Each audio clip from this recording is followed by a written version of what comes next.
on regarde la vidéo de Polska. Polska. Et cette vidéo, ça fait longtemps que je veux la regarder. On va regarder Polska. Et je fais cette vidéo pour vous expliquer pourquoi j'ai décidé que je vais arrêter Mime et OnlyFans. Alors déjà pour commencer, j'aimerais que vous sachiez que tourner cette vidéo c'est quelque chose d'hyper important pour moi parce qu'en fait je reçois tous les jours des messages de jeunes filles qui me disent Polska merci, c'est grâce à toi que je me suis lancée sur OnlyFans. Polska merci, si je me suis lancée sur Mime c'est grâce à toi, si je mets des photos dénudées de moi c'est grâce à toi. Et j'ai pas envie en fait, j'ai pas envie de recevoir sur...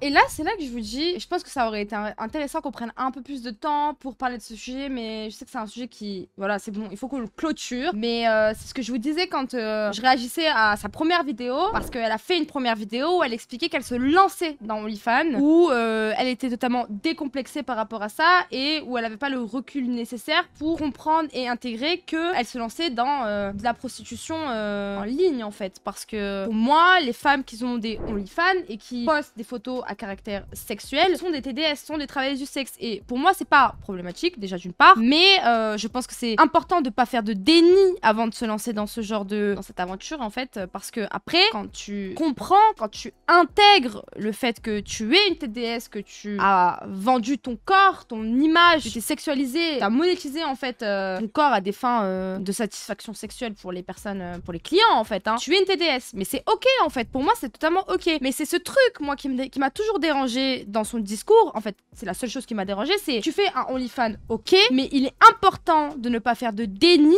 par rapport à la situation dans laquelle tu vas te lancer, par rapport à ce que tu fais et par rapport à ce que tu es. Parce que du coup, ça amène à ce qu'elle dit. Ça fait 0,25 secondes que la vidéo elle a commencé, j'ai déjà mis pause. En fait, on participe à une banalisation de la prostitution en ligne et où il y a des jeunes femmes qui sont de plus en plus jeunes, qui n'arrivent pas, qui n'ont pas forcément le recul nécessaire, qui sont parfois en rupture familiale, qui n'ont pas forcément l'attention que les autres filles ou garçons ont à l'école, tout ce genre de choses en fait qui peuvent enclencher ce besoin de se lancer dans cette plateforme en fait, parce que il y a un truc derrière aussi. Moi je pense que l'hypersexualisation, pour certaines femmes, l'hypersexualisation, après je suis pas dans la tête de toutes les femmes, mais il y a certaines femmes qui s'hypersexualisent uniquement parce qu'elles ont un manque de confiance en elles et qu'elles ont besoin de combler ce manque de confiance en elles par de l'attention en fait, tout simplement, genre. C'est pour cette raison-là qu'aujourd'hui j'ai envie de vous dire la vraie vérité, les vrais dessous d'OnlyFans et ma vraie expérience de pourquoi je me suis lancée sur OnlyFans et pourquoi je regrette tous les jours au plus profond de mon cœur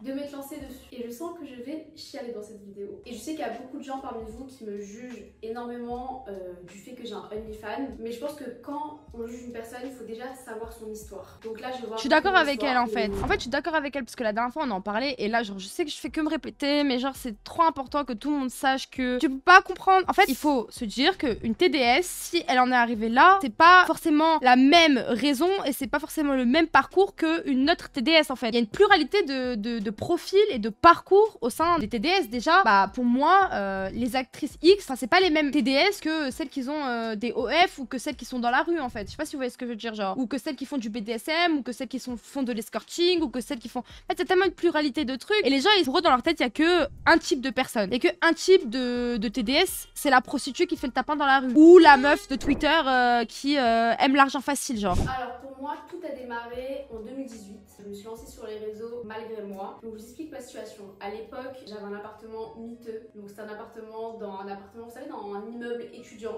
Bon, moi j'étais pas étudiante, mais j'étais dedans. J'avais absolument pas de revenus. Donc j'avais des revenus seulement grâce à la mission locale. Et j'étais à la mission locale. Et du coup, ils me donnaient, je crois, 450 € et mon loyer était de 150, un truc comme ça. Mais déjà, j'étais très reconnaissante d'avoir ça, hein, parce que moi, il y a quelques mois en avance, en arrière, j'étais à la rue parce que le mec de ma mère, il m'avait viré. Et faut savoir que c'est à ce moment-là que moi, j'aimais trop Twitter. C'est-à-dire, j'allais tout le temps sur Twitter et tout. Et un jour, j'ai posté une photo de moi. Franchement, c'était pas une photo de fou, hein, mais à l'époque, il y avait peu de filles qui s'assumaient en mode sexy et tout. Et j'avais posté une photo, je vais vous la mettre ici, vous allez voir, c'est rien de choquant. Mais je l'ai postée, j'avais écrit je suis cute et je suis allée dormir. Et le lendemain, je me réveille et je vois la photo, elle a grave tourné, elle a grave buzzé. Et en fait, tout le monde m'insulte. En fait, c'est vrai que par contre, il y a un truc avec Polska, c'était je suis cute, il y a eu le hashtag et tout, je me rappelle, c'était en 2016. Moi, je vous dis la vérité, je suis une meuf de Twitter. Ça veut dire que Polska, je la suis depuis ses débuts. Genre, je la suivais, elle spammait avec Benzema, elle cassait les couilles avec Benzema. Mais c'était ok, moi, je l'ai toujours supportée et j'ai toujours suivi son parcours. Et donc, elle, au début, elle mettait des photos, en fait, elle postait des photos sexy. Mais je pense que c'est un tout, c'est que ce que je vous dis, c'est que bah, t'es tout seul, voilà, elle est en rupture familiale. T'as pas ta mère qui t'écoute, t'as pas ton père qui t'écoute, t'es plus en contact avec ta famille, ta soeur, les amis,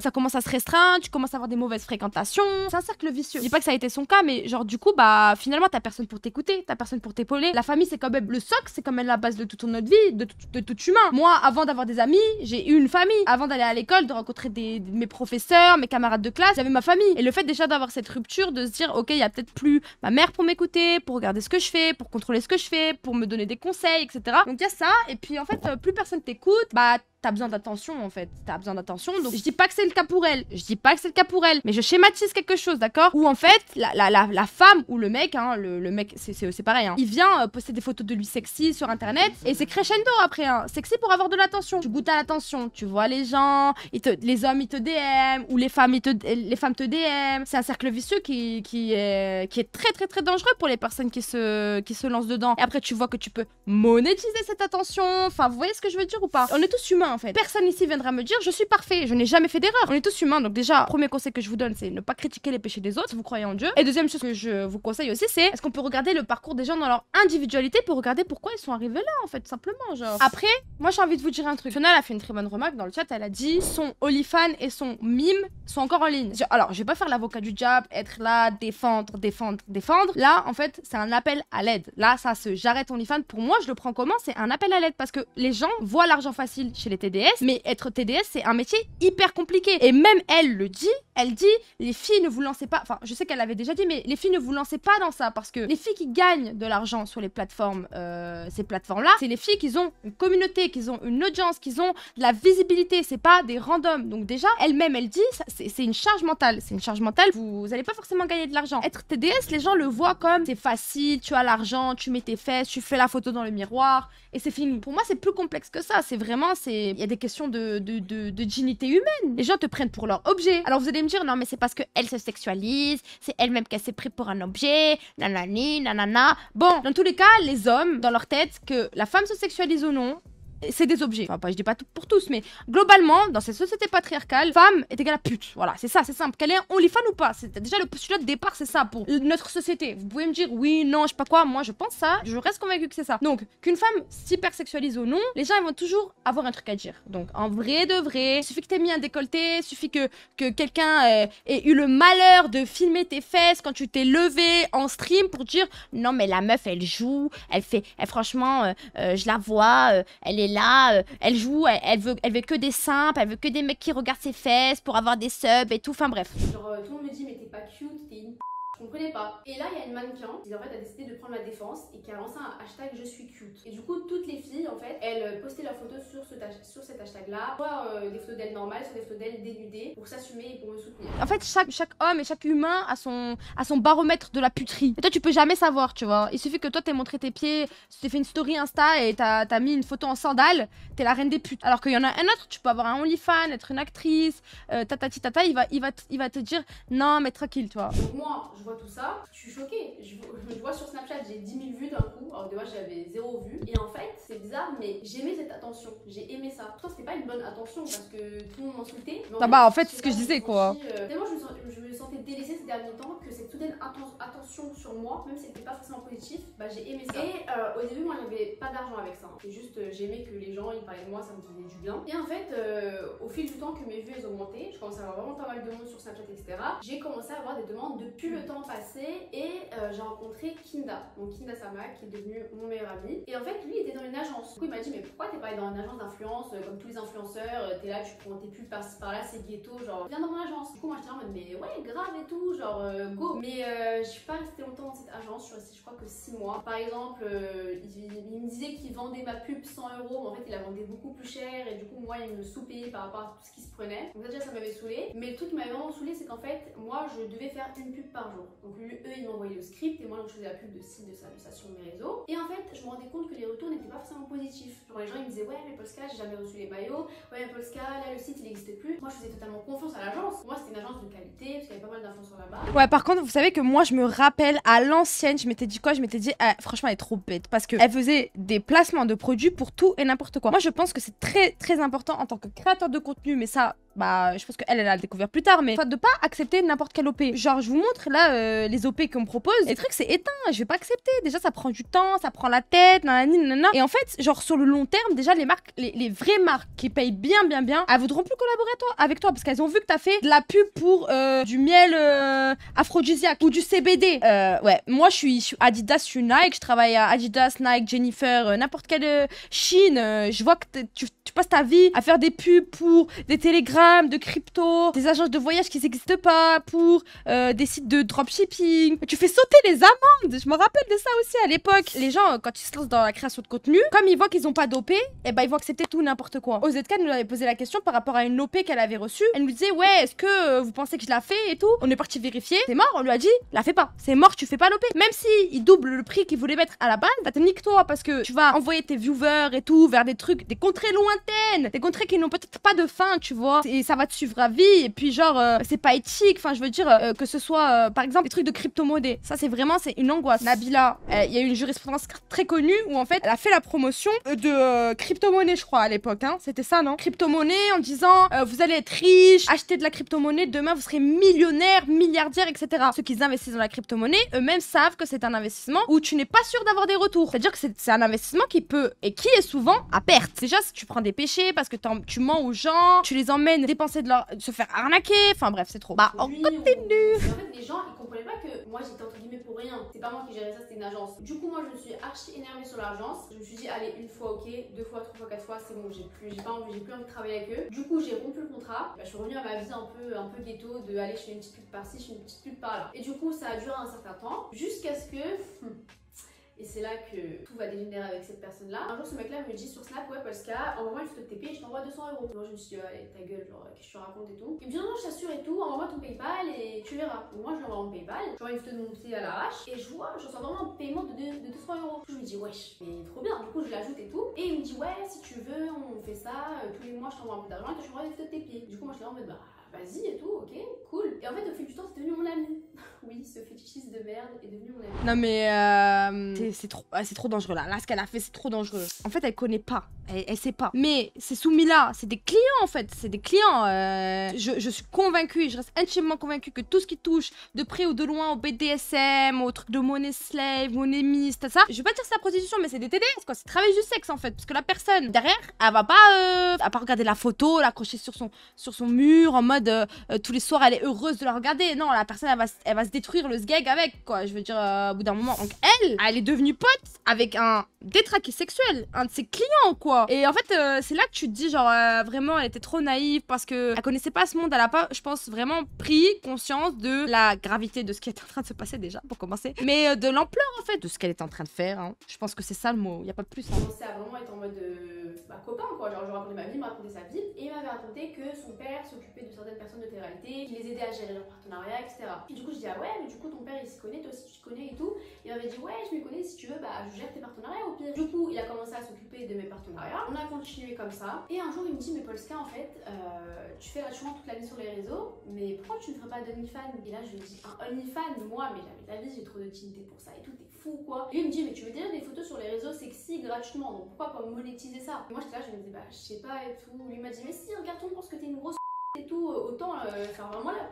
Elle est trop forte en communication, elle a step up, ça se voit, il y a eu du glow up. Bref, en fait, au fil du temps qu'il me répétait ça en boucle, et bah au bout de 2 mois, j'ai cédé, j'ai dit bah tu sais quoi, vas-y, je vais faire un OnlyFans. Et du coup, j'ai ouvert mon OnlyFans, posté mes photos etc. Mais je postais que du soft, genre je postais que des photos en maillot de bain ou des photos en sous-vêtements, mais vraiment soft, genre des trucs que je pourrais poster sur Twitter, quoi, je m'en foutais. Mais j'ai quand même eu un très beau chèque à la fin, donc à la fin du premier mois, j'ai gagné 10 000 €. Et en fait, donc du coup, ce fameux mec de Snap qui était devenu mon manager, et bah lui, il faisait que me dire oui, bon écoute, tu t'es lancé sur OnlyFans et tout, c'est bien, mais si tu veux faire plus d'argent, faut que t'en montres plus.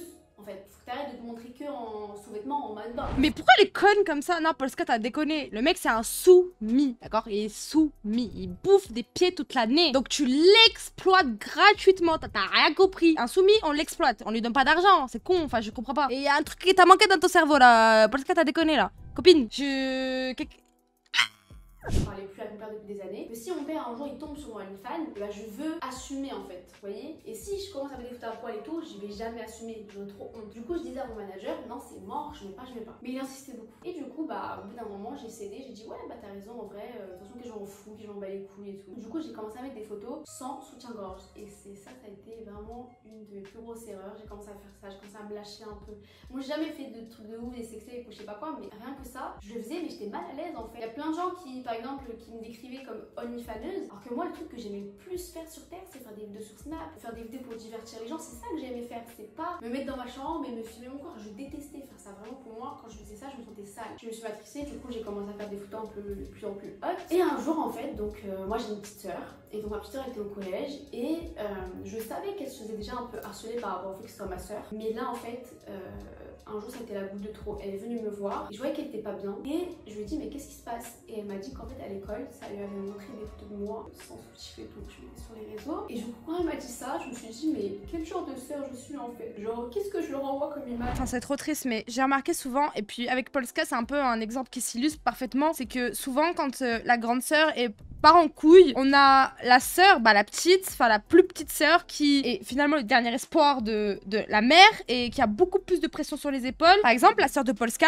des fois je tombe sur ses TikTok, elle est grave proche de la religion, genre des fois elle porte, elle se couvre les cheveux, des trucs comme ça en fait. Au final c'est à dire c'est l'opposé de sa sœur, mais c'est souvent ce qui arrive en fait. C'est parce que t'as cette pression de pas décevoir ta famille. J'avais déjà vu, c'était au collège, il y avait une meuf, sa sœur elle était vraiment partie en couille, elle avait fait de la prison et tout, genre dès qu'elle sortait de prison, elle partait en couille, elle rackettait les gens, bref des trucs vraiment sales quoi. Et sa sœur en fait, elle luttait en fait, ce qu'elle disait, et je me rappelle très bien, c'est que ma mère elle pleure tous les soirs et genre en gros il lui reste plus que moi, donc je peux pas faire comme ma sœur. J'aimerais bien me lâcher des fois, j'aimerais bien, mais je peux pas parce que si je fais ça, ma mère elle va croire que en fait je suis en train de partir en couille comme ma sœur quoi, et j'ai pas envie qu'elle ait 2 fois plus de raisons de faire un arrêt cardiaque quoi. Et là vous allez me dire mais Polska, mais pourquoi t'as pas arrêté totalement Mime OnlyFans? Et en fait j'ai pas arrêté parce qu'en fait c'était trop tard, en fait je me suis déjà mise dans cette image de chouin, alors que pourtant je voyais des influenceuses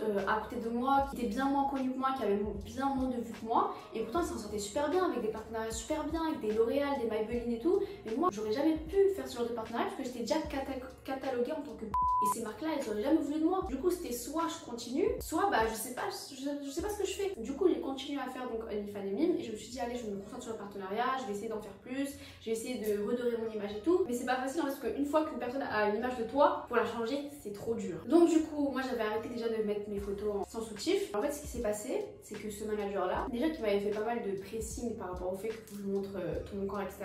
Et ben en fait je me suis rendu compte qu'il arnaquait des gens en mon nom. Donc je vous explique, en fait un jour j'ai reçu un DM sur Instagram d'une personne qui me dit mais Polska tu m'as arnaqué 1000 € et tout. Moi j'étais en mode non qu'est-ce que tu racontes, j'aurais répondu, je dis mais comment ça et tout. Et en fait il m'a expliqué qu'il a parlé avec mon manager, parce qu'en fait c'était mon manager qui avait ma boîte mail, et ma boîte mail était sur tous mes réseaux. Et c'est lui qui C'est pour ça que moi je vous dis, moi je vous jure que moi y a pas de manager hein. Moi je vous dis, si vous avez quelqu'un un jour qui se lance dans la création de contenu, il faut toujours, c'est une erreur de débutant pour moi de ne pas avoir accès à sa boîte email et de ne pas la checker. Au moins une fois par semaine, tu checkes les emails envoyés, les échanges qui ont été faits. Bon après vous allez dire, supprimé récent et tout. C'est quand même important, tu vois, de suivre ce qui se passe parce que c'est toi en fait. Quelqu'un qui délègue, il surveille quand même, tu délègues, mais tu surveilles, tu contrôles, tu checkes ce qui se passe quand même hein. Mais moi je la comprends en fait, je la comprends. En fait on a l'impression que la création de contenu, après ça dépend des gens, il y a des gens ils font des TikTok, c'est bon tu vois. Mais moi je trouve que la création de contenu c'est quand même dur tu vois. C'est pas que je dis pas que c'est le métier le plus difficile du monde, mais je sais pas, ça demande quand même, c'est quand même c'est pas une pression, mais genre c'est pas juste lancer un live Twitch, à part c'était vraiment bah t'as de la chance quoi. Mais je connais pas souvent des gens qui, par exemple Amine Mathieu avant d'être celui qu'il est, il a grave bossé, il a écrit des scripts pour un tel, c'était un tweetos, enfin genre il avait du skill avant de se lancer. T'envoies pas tes pieds à la personne à la base, bah, il suffit qu'il y ait une personne qui te dise ouais t'es toute seule en fait. Moi je la comprends en fait, je la comprends, je dis pas que je suis capable de le faire, mais il y a quelqu'un qui vient, qui te dit on enlève le truc des pieds on enlève le truc des pieds, mais si pour elle on prend le truc des pieds, qui vient, qui est serviable, qui est gentil, qui te dit si t'as besoin d'aide, je peux trouver des partenariats, je peux nanani, ça commence crescendo en fait. Tu vois qu'il y a quelqu'un qui t'aide. Quand on est seul on a toujours besoin d'aide, on est humain. Je connais aucun humain qui fait toute sa vie tout seul hein. Il m'a directement donné son numéro et ensuite on s'est convenu pour une pub, j'ai envoyé le virement et après il m'a bloqué. Moi je t'en mode quoi? Et du coup là je me dis mais c'est une blague. Et là en fait j'avais fait le lien que c'est vrai que ces derniers temps, je faisais que demander à mon manager ouais ils sont où les pubs, pourquoi il n'y a pas de pub. Et lui il me disait ouais autrement c'est calme et tout. Du coup je fais que l'appeler et là il répond pas. Du coup je me dis wesh. Et en fait à chaque fois il me bloque de partout. Et ensuite je fais une story sur Snap pour expliquer que si jamais il y a des gens qui se sont fait arnaquer par moi, je suis vraiment désolée mais que c'est pas moi, c'est mon manager, que si vous voulez je vous donne toutes les coordonnées, on va porter plainte ensemble, etc. Et j'ai eu plusieurs messages, je me suis rendu compte qu'il a arnaqué au moins 5-6 personnes. Ah, je suis morte. Le mec, il a arnaqué des gens et après l'argent, il est parti le dépenser dans des photos de pieds. Oh, le fils des putes. Oh là là. Et bah là, on revient à ce truc de tout à l'heure. Elle savait pas dans quoi elle s'embarquait. Hein. Un soumis, c'est un client, c'est un détraqué sexuel et c'est un vicieux. Ce qu'il veut, c'est pouvoir se branler. Je suis morte, wallah. Non, mais vous imaginez, le mec, oh, le poteau, oh, Polska, farce à toi, wallah. Le mec, il a arnaqué 5000 €. Il est parti dépenser des 5000 €. Il les a donnés à des meufs pour les photos. Reine, écrasez-moi la tête, s'il vous plaît, frère. Je suis morte. Moi j'ai rien fait, c'est lui. Du coup j'étais hyper en stress, j'étais pas bien du tout, etc. Et en fait, un jour, eh bien, je parlais avec une copine à moi qui était aussi sur les plateformes, donc OnlyFans, et qui m'a dit ouais mais toi en fait, du coup tu t'as trouvé qui comme mec pour supprimer tes leaks, etc. Moi je dis quoi, de quoi tu parles? Et elle me dit bah moi, tous les mois je paye un mec pour qu'il supprime les leaks. Les leaks c'est quoi? C'est des photos qui fuitent. Et moi je fais ah ouais et tout. Et elle me dit ouais parce que regarde si tu tapes ton nom sur internet, si t'écris Polska nude, t'auras tout tes nudes. Quoi? Et là je suis attends, je vais vérifier. Là, je vérifie pour vous les gars. Téléphone, elle a pas compris. Moi je savais pas tout ça. Je savais qu'il y avait des photos qui fuitaient des fois sur Telegram et tout, mais je savais pas que c'était à ce point. Et là en fait. Non mais je procédais à une vérification pour vous les gars. Moi à l'époque, il y a encore 2-3 ans, j'étais là en mode et moi je m'en bats les je suis une bad bitch. Même les gens ils me disaient ouais mais plus tard tes enfants, je disais je m'en bats les enfants et tout, je vais jamais regretter d'avoir fait un OnlyFans. Et pourtant on arrivait à là aujourd'hui, j'ai toujours pas d'enfants et pourtant je regrette déjà profondément. Et du coup j'ai dit à cette copine là, tu peux me passer le contact de ce mec là qui supprime les photos. Du coup elle m'a donné et sachez qu'aujourd'hui, tous les mois, je paye un mec qui supprime mes photos qui fuitent. Donc maintenant, tous les mois, je suis condamnée jusqu'à la fin de ma vie à payer un mec pour supprimer toutes ces photos parce que je les assume pas et elles me rendent pas. Non mais par contre, je vous jure que moi qui suis juriste en protection de données perso et en cybercrime, on a de l'avenir. Polska, si t'as besoin d'une juriste, d'une avocate spécialisée en protection de données perso et en cybercrime, you know my name, you don't know my name, but you will know my name. T'inquiète pas. Et vous les filles anonymes qui vous lancez, enfin si vous vous lancez, sachez que vous allez probablement regretter plus tard et ça va pas être, vous allez pas regretter pour les 30 000 €. Vous allez regretter pour des quoi? Pour des 200-300 €, allez 1000 € en plus par mois, ça vaut pas le coup. Ouais là par contre c'est un gros disclaimer, hein. C'est un gros disclaimer pour toutes les personnes qui genre n'ont pas de communauté et seraient un jour tentées par ce vice. Vraiment, enfin les TDS qui gagnent de l'argent, que ce soit sur les plateformes ou non, c'est parce qu'elles ont une communauté, une visibilité. En tout cas, je parle sur les réseaux, je parle Twitter, OnlyFans, Patreon et tout. Enfin bref, c'est parce qu'elles ont une communauté en fait, et qu'il y a des détraqués qui veulent les voir à poil. La chose que j'aime vraiment faire, c'est faire des vidéos sur internet pour divertir les gens, pour les faire rire, pour les faire penser à autre chose. Et si malgré cette mauvaise image, après toutes ces années, j'ai quand même réussi à bâtir une communauté, à avoir des abonnés qui m'aiment pour ce que je suis. Ouais, par contre, Polska, il y a un truc qu'elle a géré de ouf, c'est que malgré le fait qu'elle est un OnlyFans, je pense que genre 50% des gens qui la suivent, c'est des femmes. Hein. Alors qu'il y a d'autres, en fait, c'est vrai que c'est l'une des seules TDS que je suis avec Totatis en vrai. Hein. Il y a beaucoup de filles qui suivent Polska parce qu'en vrai, elle est drôle et puis elle s'en bat les couilles. Enfin. Et j'anticipe déjà parce que je sais qu'il y a des gens qui vont dire, mais Polska, ta gueule, arrête de faire la victime, t'as qu'à tout arrêter, aller travailler à McDo par exemple. Non, mais par contre, mais ça c'est des théorèmes économiques. C'est quand vous accédez à un certain niveau de consommation, c'est impossible de retourner en arrière. Tu ne dépenseras pas moins que ce que tu as consommé la veille. Tu dépenseras plus, mais pas moins. C'est impossible. Donc dire à quelqu'un, oui, bah tu passes de 10 000 € à 1200 € par mois, c'est super culotté en fait. Vous voyez, ça me coûte 2 000 € par mois. J'ai quand même investi par-ci par-là. J'ai ma mère, par exemple, que je suis engagée à aider. Je ne vais pas d'un coup tout couper et dire, bah finalement, bah je t'aide plus. Non. J'ai envie vraiment de me diriger vers la voie que j'aime, c'est-à-dire les réseaux sociaux. Je sais qu'avec Twitch, avec tout ça, je vais gagner beaucoup moins. Mais je préfère gagner moins d'argent et être en paix avec moi-même que gagner pas mal d'argent. Oh my god, je serai là, on sera tous là. Donc voilà, c'est une vidéo. On sera tous là parce que t'inquiète pas ma belle. Tous les jours je serai là. Tous les jours je serai là. Tu vas souvent, par exemple, là je suis en couple, j'ai mon mec et tout, mais d'un autre côté, il y a d'autres mecs qui peuvent voir mon corps et dessus pour 10 balles le mois. Genre c'est assez lunaire quand même. Ouais, c'est lunaire ma belle. Maintenant que tu le dis, j'osais pas le dire. Mais c'est vrai que, effectivement, c'est vrai que, voilà, c'est vrai que... Faites hyper attention à tout ce que vous postez sur les réseaux. Très important, ouais. C'est votre corps quand même, c'est hyper précieux. Donc s'il vous plaît, vraiment, faites attention. Voilà, gros bisous. Et voilà, donc on revient à ce truc de... Merci Polska pour ta vidéo. Juste, je conclue pour dire que en fait, on revient à ce truc de... On est souvent face à des filles qui se rendent pas compte des conséquences que ça peut avoir que de s'exposer et de s'hypersexualiser sur les réseaux, parce qu'il y a énormément de gens qui sont détraqués, des gens qui sont malveillants. Et puis l'image que tu donnes, malheureusement, même si pour moi, c'est pas une fille, une femme ou un homme qui se dénude n'est pas moins respectable qu'un autre, qui s'habille et qui se couvre. Je dis pas. Ça, pour moi, ça sera jamais une question de ça. Après, il y a des détraqués. L'hypersexualisation de la femme, ça relève souvent, c'est pas issu de nulle part, ça vient aussi de ce manque d'attention. Je dis pas que c'est le cas c'est toujours le cas, parce qu'il peut y avoir plein de facteurs qui font que une femme s'hypersexualise. Ça peut être aussi des traumas, ça peut être aussi ce besoin de combler un manque d'affection, ce besoin de combler un manque d'attention, de se redonner confiance en soi. Et je parle pour les hommes, quand je parle pour les femmes, hein, c'est pareil pour les deux. Hein. Donc c'est aussi genre important de faire vraiment un big disclaimer pour toutes les personnes qui sont mineures. En vrai, pour moi, c'est le plus important. C'est vraiment c'est de ne pas faire en sorte que toute forme de prostitution se banalise auprès des plus jeunes. Et là, on peut citer aussi ce truc de tout ce qui est sugar daddy, BDSM,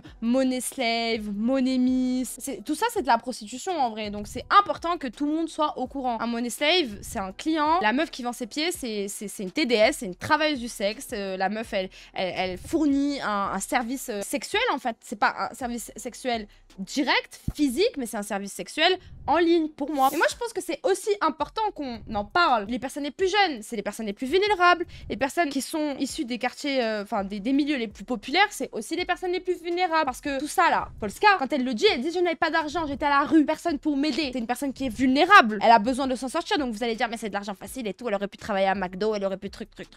C'est un cercle vicieux. T'es seul, t'as internet, voilà, tu te dis c'est de l'argent facile, je vais pas me casser la tête, il y a moyen que je monétise un truc que je fais déjà. Enfin, c'est un cercle vicieux. Encore une fois, quand je dis ça, je ne légitime pas ce qui s'est passé ou ce qui va se passer. Je dis pas que c'est quelque chose qui est bien. Je dis juste que quand on parle de quelque chose, on dit c'est pas bien ce que tu fais, c'est vrai, mais c'est pas grave, tu vois, genre c'est une erreur, c'est le manque d'attention, c'est la naïveté, on peut pas lui en vouloir en fait, c'est plus ça. Est-ce qu'on peut lui en vouloir? Je suis pas convaincue qu'on puisse lui en vouloir, parce qu'il y a quand même un mea culpa. Qui est-on pour pouvoir se dire non, les gens ils ont pas le droit à, tu vois.